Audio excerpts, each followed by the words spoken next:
کے سب سے مقدس اور پاکیزہ ترین لوگوں کو اس کلمے کی بنیاد ڈالنے کے لیے زمین پر بھیجا۔ جاؤ لوگوں کو میرا کلمہ سناؤ، لوگ تمہیں پتھر ماریں گے، لوگ تمہارا راستہ روکیں گے، لوگ تمہیں گھروں سے نکالیں گے، لوگ رشتے ناطے توڑیں گے، تمہارے اپنے رشتے داریاں توڑنے کے بعد پوری دنیا پہ حکمرانی کے خواب دیکھنے والے فرعون تم سے ٹکر لیں گے جب تم لوگوں کو یہ کہو گے لا الہ الا اللہ، اللہ کے علاوہ کوئی معبود نہیں، اللہ کے علاوہ کسی کا ڈنکا نہیں بجے گا، اللہ کی وحدانیت اس دنیا پہ پھیلے گا، لہرا کر کے دم لیں گے، فرعون تمہارے مقابلے میں آئے گا، نمرود تمہارے مقابلے میں آئے گا، اپنے تمہارے مقابلے میں آئیں گے، سرمایہ دار تمہارا مقابلہ کریں گے، زمیندار تمہارا مقابلہ کریں گے، جادوگر تمہارا مقابلہ کریں گے، فلاسفر تمہارا راستہ روکے گا۔ ان الذین قالوا ربنا اللہ، جب تم اس بات کو کہہ دو کہ اللہ ہمارا رب ہے، یہ بات کا اعلان کر چکو، انبیاء میں تم سے کہہ رہا ہوں کہ گھبرانا نہیں ہے، ثم استقاموا، پھر تم ڈٹ جانا، پھر کیا ہوگا ربا جب ہم ڈٹ بھی جائیں گے، دشمنی ہم مول لے لیں گے، در بدر پھریں گے، دنیا جہان کی ساری مصیبتیں اپنے گلے کا کوپ بنا لیں گے، پھر کیا ہوگا؟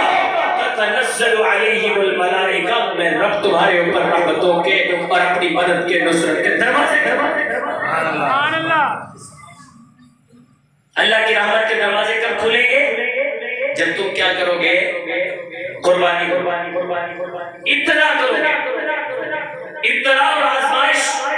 مصیبتیں اور صعوبتیں تمہارا مقابلہ کریں، منہ کھول کے کریے۔ مولا ہارون صاحب آپ میدان میں آؤ گے تو لوگ آپ کے مخالف ہو، مولانا نفیس صاحب آپ جب دین کا کام کرو گے تو لوگ ٹانگیں کھینچیں گے، مولانا عبدالشکور صاحب جب آپ قرآن کی حقانیت کو لوگوں کے سامنے کھول کے بیان کریں گے تو بعض لوگ آپ کا ہاتھ چومیں گے، بعض لوگ آپ کو پتھر ماریں گے، لیکن اس کو آپ نے گھبرانا نہیں ہے۔ اگر تم ڈٹ گئے ان الذین قالوا ربنا اللہ، تم نے کہہ دیا کہ ہم نے کلمہ پڑھ لیا، ہاں ہم مسلمان ہیں، تو لوگ کہیں کہ ہاں مسلمان ہو، ثم استقاموا، پھر کہہ دیا ہاں باقی مسلمان ہو، نبی کا دامن نہیں چھوڑ سکتا، اللہ کے قرآن کی تعلیم کو نہیں چھوڑ سکتا، شریعت کو سے پشت نہیں ڈال سکتا، دین مبین کی محبتوں سے بہرامر نہیں ہو سکتا، ثم استقاموا، پھر ڈٹے ہیں۔ چند دن لوگ آپ کو دیکھیں گے کہ یہ ڈٹ گیا، یہ تو ہم مذاق سمجھ رہے ہیں، یہ جب میدان میں آیا تھا ہم بڑک ماریں گے اور نکل جائے گا، پھر تم ڈٹے رہے، تمہارے اپنوں نے تمہارے کان بھرنے کی کوشش کی، تم ڈٹے رہے، تمہارے دوسروں نے بیگانوں نے تمہیں آنکھیں نکال کے دکھائی، تم ڈٹے رہے، تمہارے ساتھ محبت کرنے والوں نے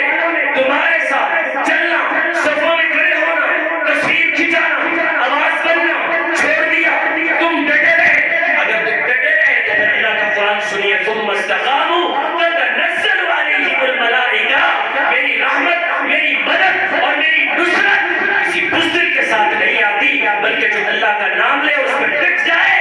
اس کے قدموں کو میری رحمتوں کی کامیابیاں چومت۔ میرے محترم دوستو، ثم استقاموا تتنزل، انبیاء تشریف لائے، زیبا ہوگی، در بدر ملک سے نکالے گئے،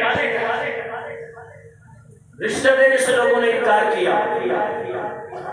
معاشی طور پہ ان کو مفلوج کیا، دکانداری ان کی خراب کی، رزق روزی کے اسباب کاٹ دیے۔ کیا یہ انبیاء ہماری بیماریاں ختم کرنے کے لیے آئے تھے؟ ظاہری بخار چڑھے گا تو بسم اللہ شریف پڑھ کے گلے میں ڈال لینا اور ٹھیک ہو جاؤ گے،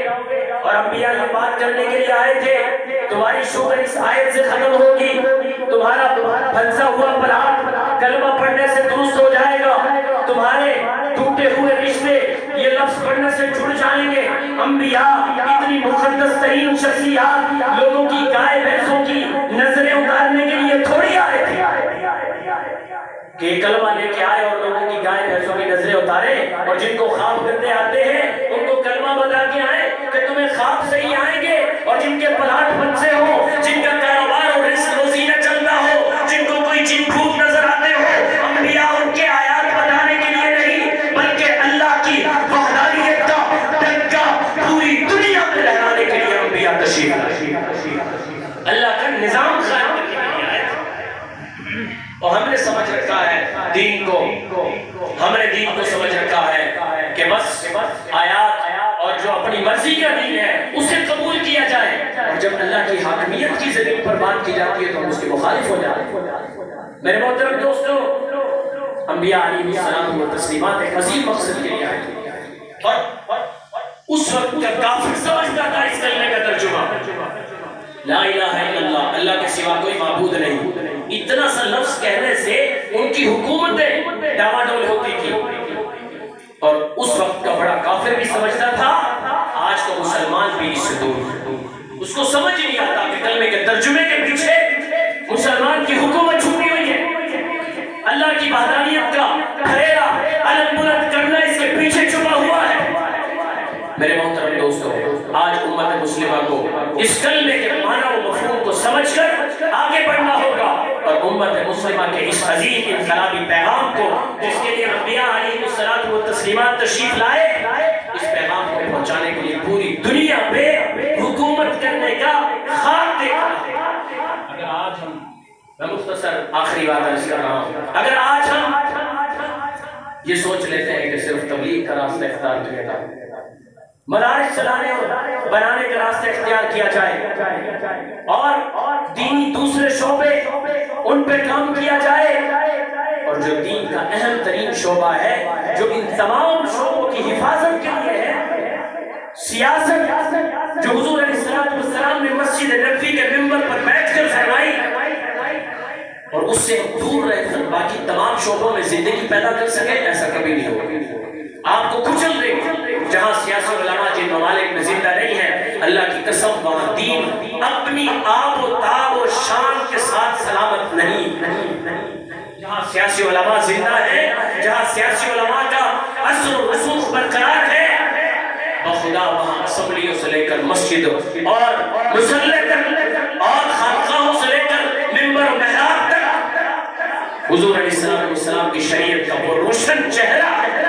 جو ہونا چاہیے زندہ بھی ہے، اور سلامت بھی ہے، اور تابناک بھی ہے۔ اللہ ہمیں پورے دین کی صحیح سمجھ عطا فرمائے اور اس میں چلنے کی توفیق عطا فرمائے۔ وآخر دعوانا الحمدللہ رب العالمین۔